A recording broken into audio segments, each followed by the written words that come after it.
morning, you may be seated.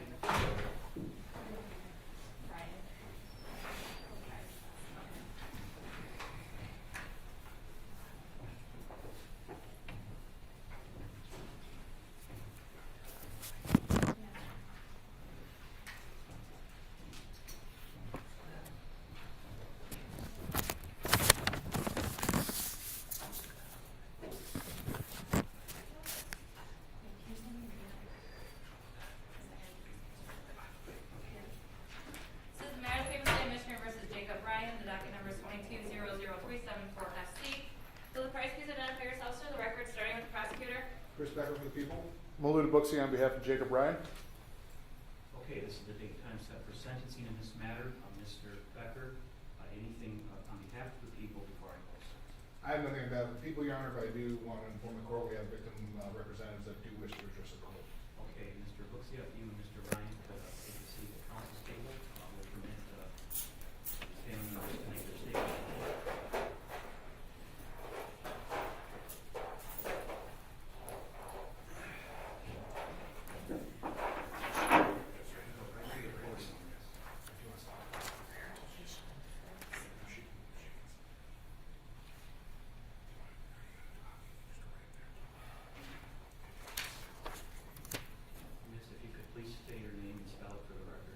Acacia, A-C-A-C-I-A.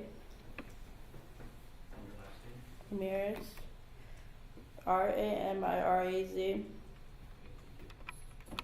Jacob Ryan, when you killed Ciara Paul, you took away.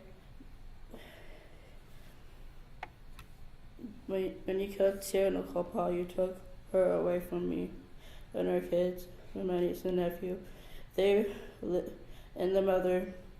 You also harmed my niece and nephew and scarred them for life.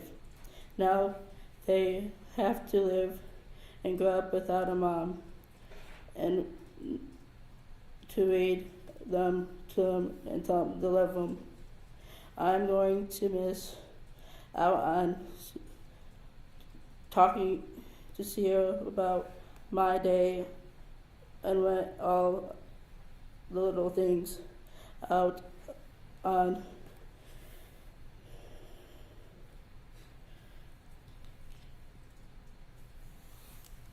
I'm going to miss out on telling Ciara about how my day went and all of the little things you miss out on, but now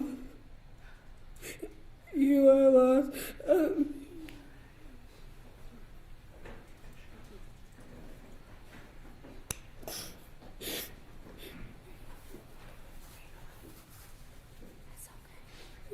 Yeah. It's okay.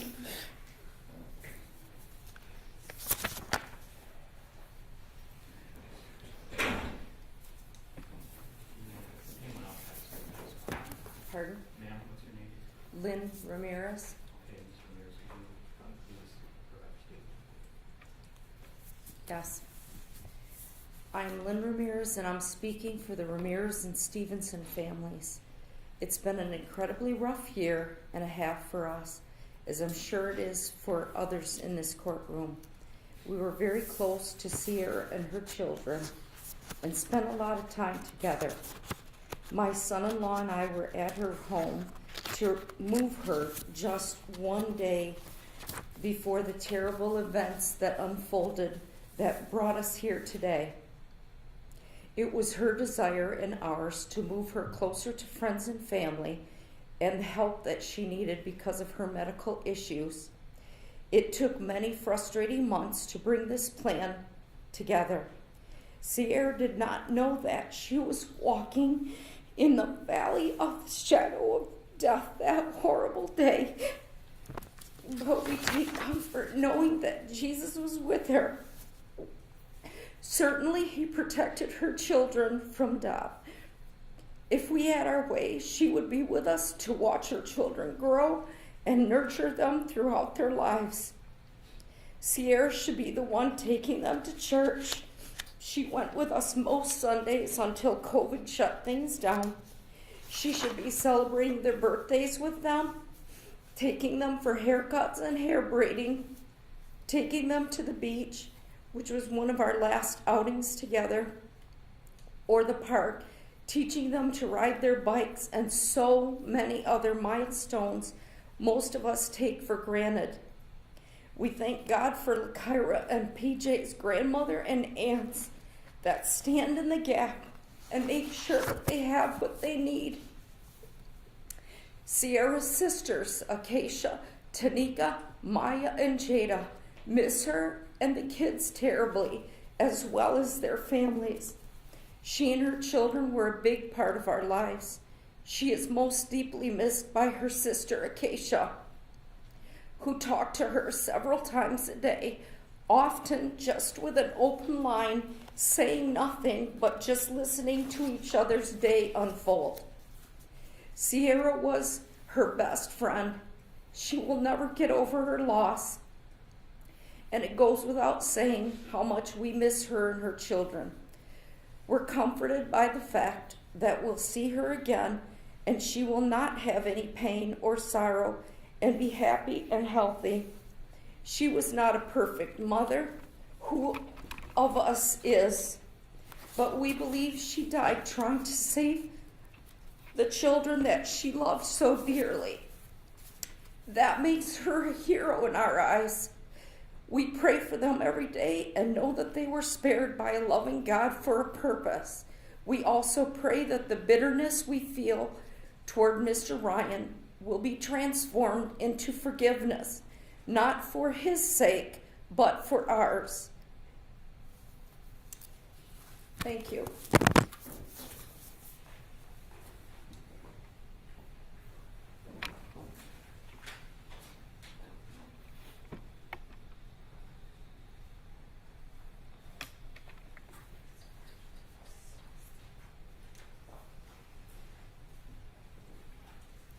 Ma'am, can you please state your name for the record? Effie Threats, Please spell your last name.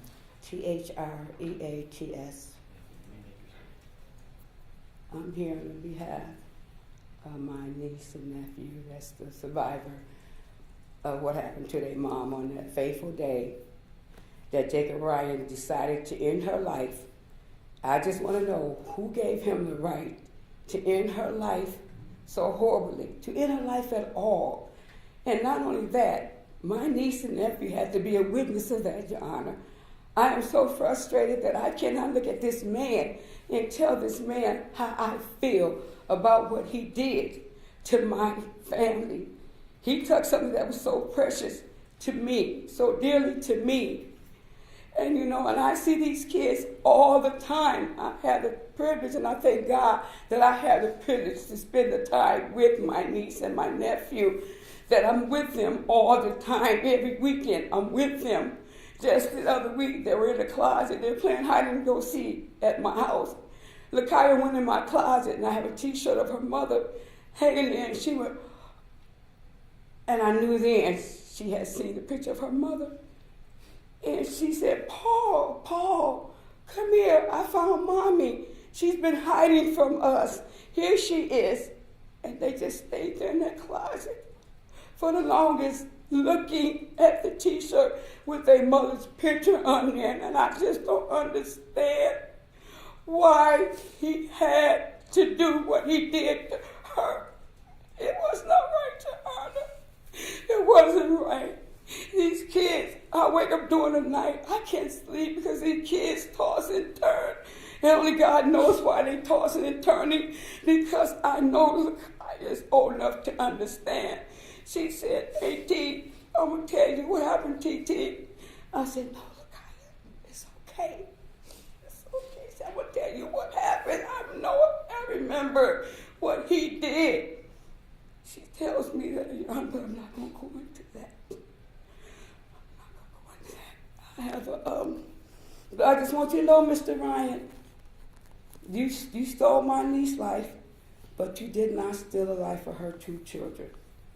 And here are the pictures of Paul and Lakaya, Your Honor, on Easter Sunday at church with me.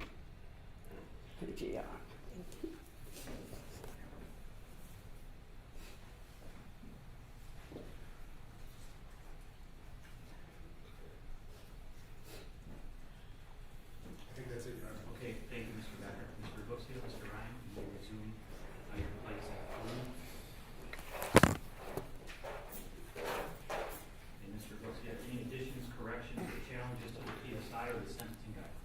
Your Honor, with regards to OV-19, we don't believe that 10 points should be scored. We believe the appropriate amount there should be 0 points. Okay, Mr. Becker, have you had a chance to review that? I have, Your Honor, I would agree with that correction. Okay, then, given the parties' agreement, the court has looked at this as well, and the court does agree with respect to OV-19, so the court will amend the sentencing information report and score that at 0 rather than 10. That changes the total then for OBs of 160. Mr. Gossi, I don't believe that changes the sentencing guidelines. It does not, Your Honor. Okay, thank you. Anything further then on behalf of Mr. Ryan? On behalf of Mr. Ryan, Your Honor, I don't want to rehash the trial. Obviously, nothing like this is ever supposed to happen. I know that Jacob, he has a good heart. He always wanted to be a beneficial member of society. That's why he came to Grand Rapids. We obviously don't agree with the jury's verdict, but we have to respect it at this time, and that's the same respect that we're going to have for your sentence. Mr. Gossi, thank you. Mr. Ryan, is there anything you wish to say? Yes, I would like to say, I know I made a horrible choice. I know I gotta live with the consequences day after day. I know that I did something that cannot be forgiven. And one day I will have to answer for what I've done. There's nothing I can say that can make anybody feel any better. Yes, I have done time before. This isn't why I don't understand exactly why. I know I'm looking at a life sentence, but why add 23 years when I'm already looking at life without parole? It doesn't make sense. Life without parole is basically the rest of my life anyway. Why add 23 years? That's what I don't understand. But even though things is, even though I'm looking at life, I do my time. Excuse me. Please refrain from comment. Thank you. You make it. I do have to own up to my charge, and I will do my time. It is what it is. I'll survive. Okay, Mr. Ryan, the court sat through this trial, heard all the evidence. The jury convicted you of first-degree murder, Yes. 2 counts of assault with intent to murder. For first-degree murder, you shall be committed to the Michigan Department of Corrections for life without the possibility of parole. For the 2 counts of assault with intent to murder, you shall be committed to the Michigan Department of Corrections for a minimum of 450 months to a maximum of 720 months on each count, with credit for 587 days served. Those sentences shall run concurrently. This is the final sentence of the court. You'll be given a sheet of paper that will explain your vote. Your Honor, if I may, that form has already been filled out. If I may approach to submit that to the file. You, thank you, Mr. Rosales. Thank you, Your Honor. Okay, counsel, anything further?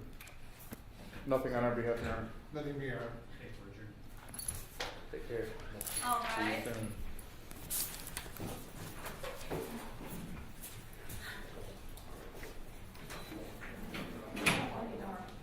Yeah, Tracy's coming back in, I saw him. Yes. Yeah. We got one more, so I got one.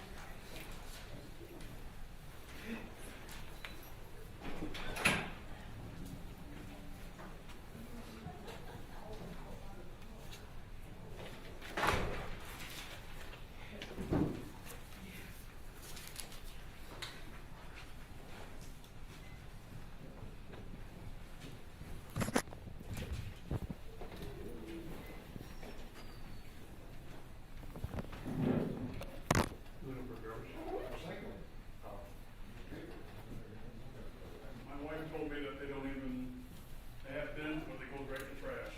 Really? You guys not here now?